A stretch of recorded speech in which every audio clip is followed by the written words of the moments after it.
So we're here at the beautiful Cheakamus Centre in Squamish, British Columbia for our first annual Youth Environmental Changemakers Summit. We've been convening 75 youth leaders from all across the country here to talk about what's on their hearts and minds as we're thinking about how we can take action for climate and environmental sustainability.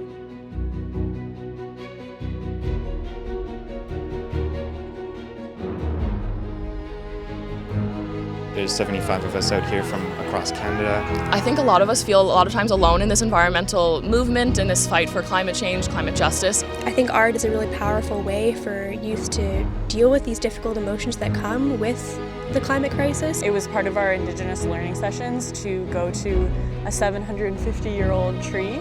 And it was really nice to have the group all wrap around the tree and just be in the forest together. I'm kind of a softie for that stuff, so. It's electrifying. Everyone is so excited. They're all amped up to learn, to be with each other, to build a community. Some of the challenges young people face now as climate activists is that we're not really being heard. It's our future on the lines, and yet we're not really being heard. So it's great to be here together and to actually be able to hold space for each other and to actually hold space to feel. Everyone has a place in the climate movement, no matter what your passions are, what your strengths are, what you want to contribute. You do have a place. There's a greater understanding now for youth about the importance of rest as a radical act has been something that's come up several times, and I'm excited to incorporate more of that rest as resistance into my own climate work.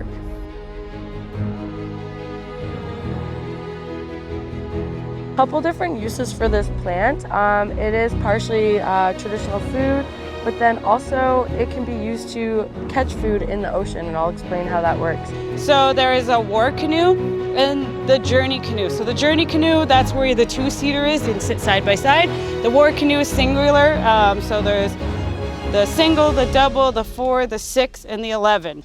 Does anyone know what plant this is? It kind of looks like mint, but it's not quite. I think some of the big takeaways from the Youth Environmental Changemakers Summit will be that youth can come together and feel community building. They can feel empowered. They can feel like their voices are actually being heard and being listened to.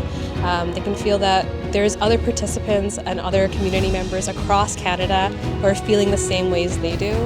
And it's nice to have a community that they can lean on, to feel supported by, to actually be amplified through. If you look around this summit, there are tons of change makers who are doing completely different things, from clean tech to storytelling to leading grassroots organizations. And I think that's the beauty of environmental advocacy. It brings people from all different interdisciplinary subjects and fields together because we're all aligned in the same vision and the same common goal. And I think Starfish Canada really helps bring those minds and those ideas together.